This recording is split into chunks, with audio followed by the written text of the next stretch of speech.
ಇವತ್ತು ನಾವು ದಟ್ಕಳ್ಳಿಯಲ್ಲಿರುವಂತಹ ಕೊರಗಜ್ಜ ಸ್ವಾಮಿ ದೇವಸ್ಥಾನದಲ್ಲಿ ಇವತ್ತು ನಾವಿದ್ವಿ. ಈ ದೇವಸ್ಥಾನದ ಬಗ್ಗೆ ಇವತ್ತು ಮಾತಾಡೋದಕ್ಕೆ ಇಲ್ಲಿನ ಪುರೋಹಿತರು ಇದ್ದಾರೆ, ಇವತ್ತು ನಮ್ಮ ಜೊತೆಗಿದ್ದಾರೆ. ಬನ್ನಿ ಅವ್ರನ್ನೇ ಒಂದ್ಸಲಿ ಮಾತಾಡ್ಸೋಣ. ಗುರುಗಳೇ ನಮಸ್ಕಾರ. ನಮಸ್ತೆ ಸರ್. ಹೇಗಿದ್ದೀರಿ?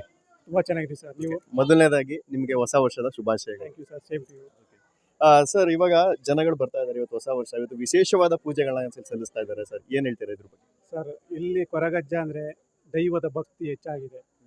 ತುಳುನಾಡಿನಲ್ಲಿ ಹೇಗೆ ಕಾರ್ಣಿಕ ಮೆರಿತಾ ಇದ್ದಾರೋ ಅದೇ ಕೂಡ ನಮ್ಮ ಮೈಸೂರು ಭಾಗದಲ್ಲಿ ಹೆಚ್ಚಾಗಿ ಕೂಡ ಅದೇ ರೀತಿ ತನ್ನ ಕಾರ್ಣಿಕ ಶಕ್ತಿಯನ್ನು ಇಷ್ಟು ಜನ ಭಕ್ತರಿದ್ದಾರೆ ಅಂದ್ರೆ ಸುಮ್ಮನೆ ಅಲ್ಲ, ಅದು ಭಕ್ತಿಗೆ, ಅಜ್ಜನ ಮೇಲಿರುವ ನಂಬಿಕೆ, ಸತ್ಯಕ್ಕೆ, ಆ ಕಾರ್ಣಿಕದ ಶಕ್ತಿಗೆ, ಆ ದೈವರಾಜ ಗುಳಿಗಜ್ಜ ಇರ್ಬೋದು, ಮಂತ್ರದೇವತೆ ಇರ್ಬೋದು, ಪಾಷಾಣ ಮೂರ್ತಿ ಇರ್ಬೋದು, ರಕ್ತೇಶ್ವರಿ ಇರ್ಬೋದು, ನನ್ನ ಕೊರಗಜ್ಜನ ಕೂಡ ಹಾಗೆ ಒಂದು ಕಾರ್ಣಿಕದ ಶಕ್ತಿಯ ದೈವ ಅಂತ ಹೇಳೋದಕ್ಕೆ ಇಷ್ಟಪಡ್ತೀನಿ.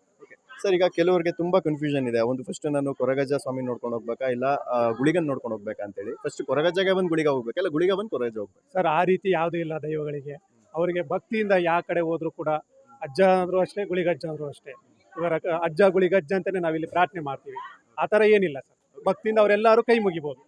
ಸರ್, ನಾನು ಇಲ್ಲಿ ಕೇಳ್ಪಟ್ಟಿದ್ದೀನಿ, ದೇವಸ್ಥಾನಕ್ಕೆ ಬರ್ಬೇಕಾದ್ರೆ ಗಂಡಸರು ಪಂಚಶಲ್ಯ ಹಾಕೊಂಡು ಬರಬೇಕು, ಹೆಣ್ಮಕ್ಳು ಡೀಸೆಂಟ್ ಆಗಿ ಬರಬೇಕು ಅಂತೆಲ್ಲ ಇದೆ. ಸೊ ಅದ್ರ ಬಗ್ಗೆ ಹೇಳೋದು ಸರ್. ನಾವು ಯಾವುದೇ ಒಂದು ಧರ್ಮಸ್ಥಳ ಕ್ಷೇತ್ರಕ್ಕೆ ಹೋಗಲಿ ಶಿಸ್ತುಬದ್ಧವಾಗಿ ಹೋಗ್ತೀವಿ. ಯಾವುದೇ ದೈವಸ್ಥಾನಕ್ಕೆ ಹೋಗಲಿ, ಸುಬ್ರಹ್ಮಣ್ಯ ಹೋಗ್ತೀವಿ, ಅಲ್ಲೂ ಕೂಡ ಅಷ್ಟೇ.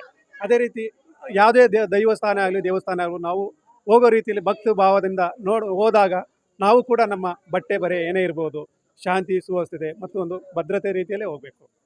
ಸರ್, ಈಗ ನಿಮ್ಮ ಕ್ಷೇತ್ರಕ್ಕೆ ಬರ್ತಾ ಇರುವಂತಹ ಭಕ್ತಾದಿಗಳಿಗೆ ಏನು ಹೇಳೋದಕ್ಕೆ ಇಷ್ಟಪಡ್ತೀರಿ? ಸರ್, ಈ ಒಂದು ನೆಲೆ, ಒಂದು ಗುಡಿಸಲಲ್ಲಿ ಪೂಜೆ ಮಾಡ್ತಕ್ಕಂತಹ ಈ ಸ್ಥಳ ಇವತ್ತು ಇಷ್ಟು ಮಟ್ಟಿಗೆ ಬೆಳೆದಿದೆ ಅಂದರೆ ಅದು ಕೊರಗಜ್ಜ ಕೊಟ್ಟಿರೋ ಒಂದು ಪ್ರಾರ್ಥನೆ, ಒಂದು ಭಕ್ತಿ, ಹಾಗೂ ಇಲ್ಲಿ ಬರ್ತಕ್ಕಂಥ ಭಕ್ತಾದಿಗಳಿಗೆ ಅಜ್ಜ ಮಾಡ್ತಿರೋ ಒಂದು ಭಕ್ತಿಯ ಆಶೀರ್ವಾದ ಅಂತ ಹೇಳ್ಬೋದು.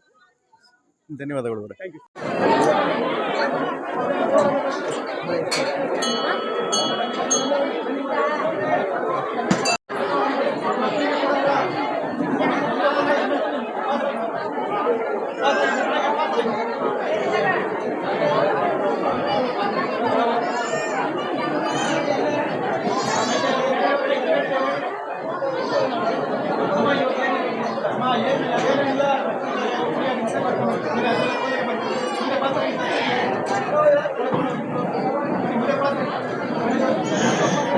ಇತರ ಕಾರ್ಯಕ್ರಮಗಳಿಗಾಗಿ ನಮ್ಮ ಚಾನೆಲ್ನ ಸಬ್ಸ್ಕ್ರೈಬ್ ಮಾಡಿ, ಪಕ್ಕದಲ್ಲಿರುವಂತಹ ಬೆಲ್ ಬಟನ್ನ ಪ್ರೆಸ್ ಮಾಡಿ. ಹಾಗೆ ನಿಮಗೆ ಅನಿಸಿದ ಅನಿಸಿಕೆನ ಕೆಳಗಡೆ ಕಮೆಂಟ್ ಬಾಕ್ಸಿನಲ್ಲಿ ಕಮೆಂಟ್ ಮಾಡಿ. ನಾನು ನಿಮ್ಮ ಮಂಜೇಶ್, ಲಾಗಿನ್ ನ್ಯೂಸ್.